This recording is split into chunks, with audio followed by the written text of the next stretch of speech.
So here's a question nobody asks. What do you do when one of your oldest friends is Toomas Hendrik Ilves, the former President of Estonia, a European Union nation? I'll tell you what you do. You call him. A lot. My name's Andy Valvur. I'm a comedian, American-born, now living in Europe because, well, if you could, wouldn't you? I grew up in the U.S., hearing stories from my parents about a country that didn't exist. At least not on any map you could buy because the Soviets had wiped it out. I only had one buddy who understood, Toomas. His parents were also Estonian, also refugees, and Toomas and I grew up sharing the same traditions, same weird Estonian Saturday school, and same conviction that America and Europe were family. And for most of our lives, they were. The alliance held until it didn't. Right now, the relationship that defined the free world for 80 years is coming apart, and Europe is scrambling to figure out who it is and what comes next. Toomas and I talk about this stuff, and it seems selfish to keep these conversations to myself. So here it is, the Continental Rift, with former Estonian President Toomas Hendrik Ilves and me, Andy Valvur. Serious politics, questionable hosts. Hey, Toomas, how are you? Well, this is as good as can be in the Estonian summer, where it's not very warm, nor is it very dry. I seem to remember there were mosquitoes. Yes, well, that's what happens up here. The ones that with the sunglasses and the leather jackets, those mosquitoes. Yes, precisely.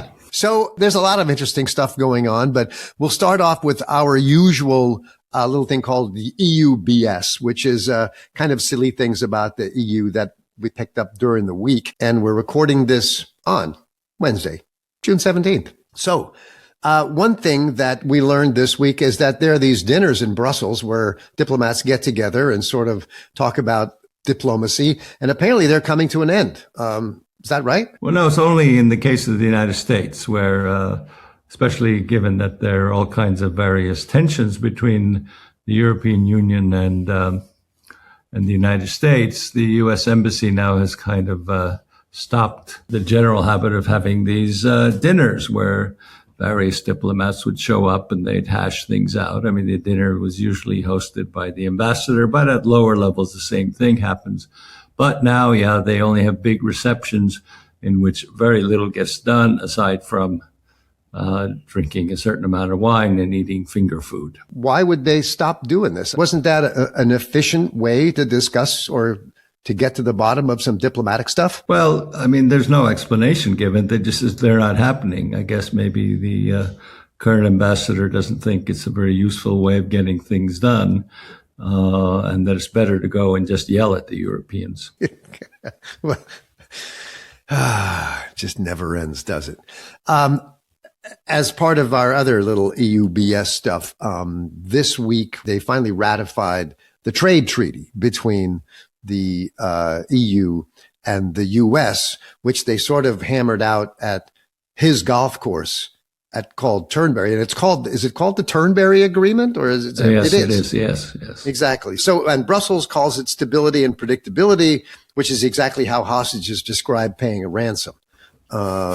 Because the Europeans, right, have to pay tariffs and they don't. Well, it's a little more complicated than that. There are certain things where the U.S. still pays tariffs, but there are also promises to invest massive amounts of billions into U.S. industry. Well, I mean, we're worried about whether it would be ratified or not by the parliament, as any kind of treaty that has legal force must be ratified by the parliament. That happened, but that took a long time and a lot of negotiation and arm twisting in order to get it done. But on the other hand, the U.S. administration was threatening even higher tariffs if there was no agreement that was ratified.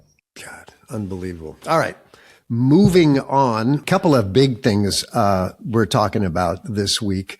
One is the Moldova-Ukraine accession process to the EU. What I understand, the European Union was designed to make war between European countries impossible. And now countries are joining because war has become possible again. Yeah, it is. It has actually enormous implications because once a country begins the negotiations, as Moldova and Ukraine did this week, that means that they are on track.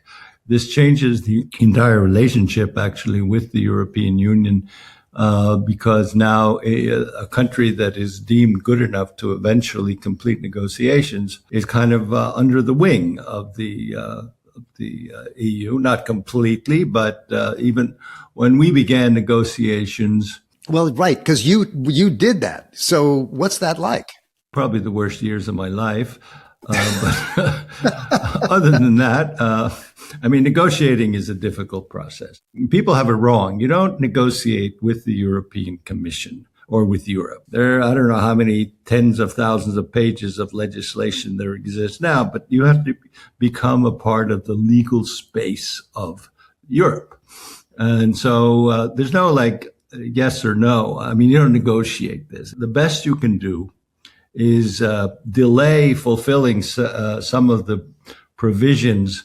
They're called transition periods. They're up to 15 years long. But the real negotiation is not between a country and the European Commission. The real negotiation goes within a country, because there are all these people saying, we don't want to do that. Oh, we have to do that? Are you kidding me? No way.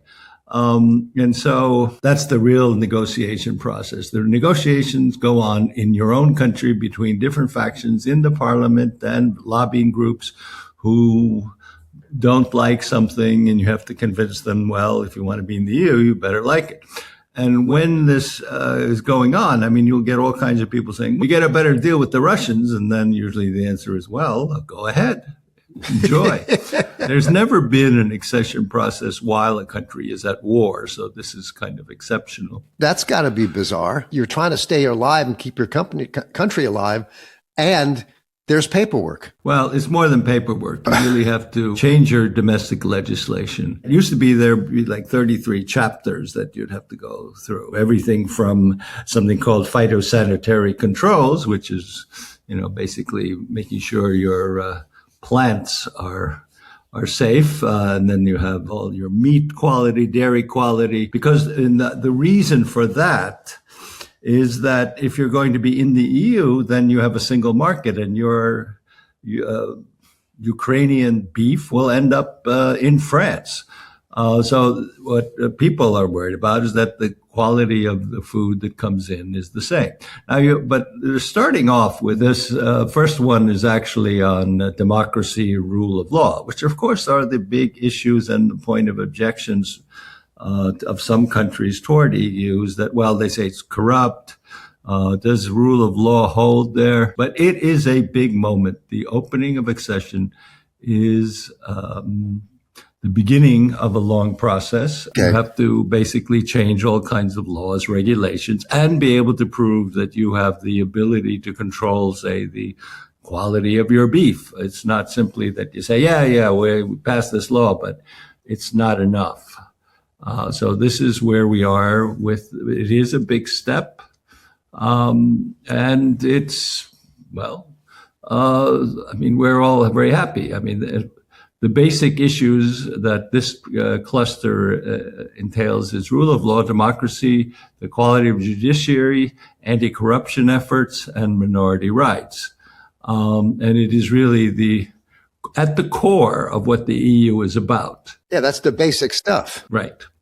Long before you get to phytosanitary controls, this is the favorite thing of mine, but the chapter is now open, and then it has to be closed. That means that all 27 members of the EU will get a readout and what they have done and where they are, and all of them have to agree. So it's kind of like taking your driving license test and having 27 examiners sitting in the back seat arguing. Usually you're not in the room. Okay. Or in the car.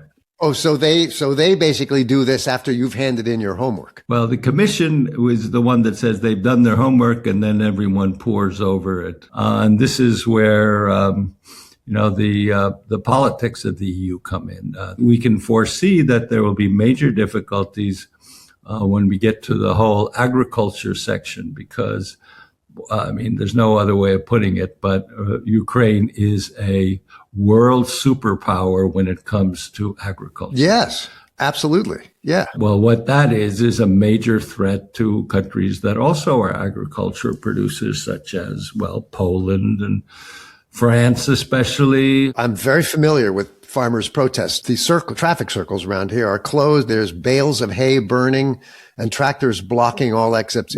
When we get to that, it's going to be quite dicey, I would say. So how did this happen? Because a couple shows ago, we talked about the fact that Bulgaria, with their new prime minister, was probably leaning towards making Moscow happy. So does everybody have to vote to approve the accession process? Yes.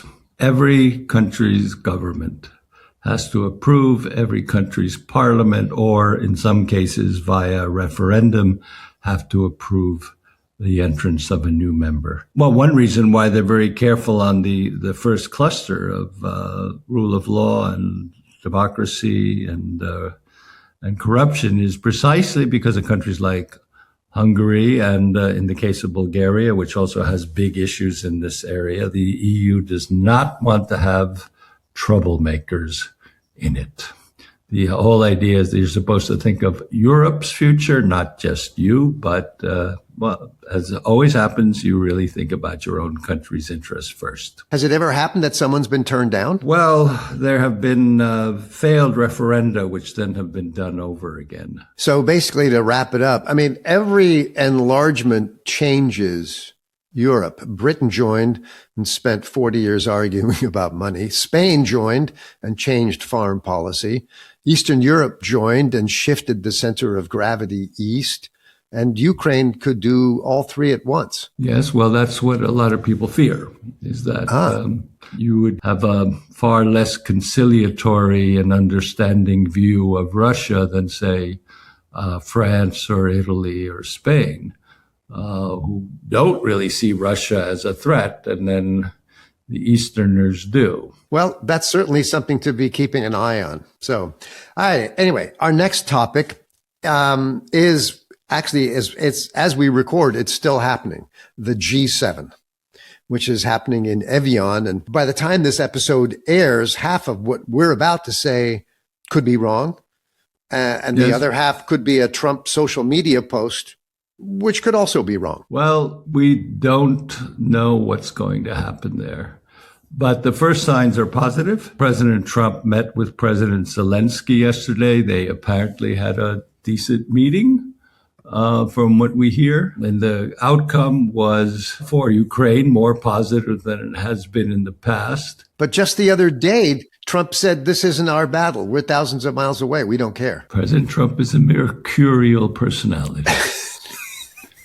So from what I understand, they really bent over backwards to get along with Donald Trump. There are pictures of Friedrich Merz presenting German soccer team or football team jersey. And on it said Trump number 47 as in president. I understand, and I don't have anything to back this up, but I've seen several things, is that France literally moved the summit so that Trump wouldn't miss a UFC fight on the lawn of the White House on his birthday. I don't know.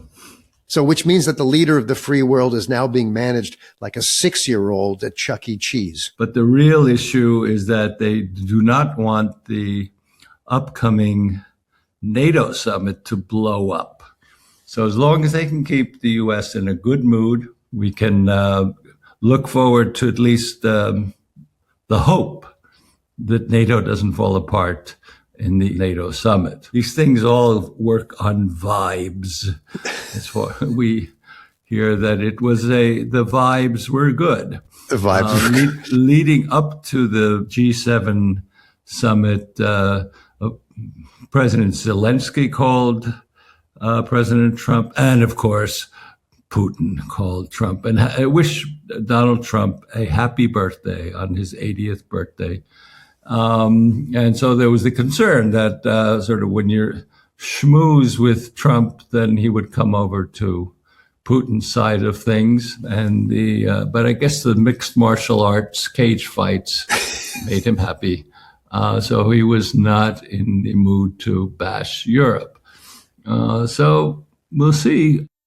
Well, I mean, if the oil starts flowing out of the Straits of Hormuz now, then it's also true that there's less of a need to keep Russian oil unsanctioned. And he wants G7 counterparts to support his Iran deal, and apparently they're doing that, and Europe has promised something.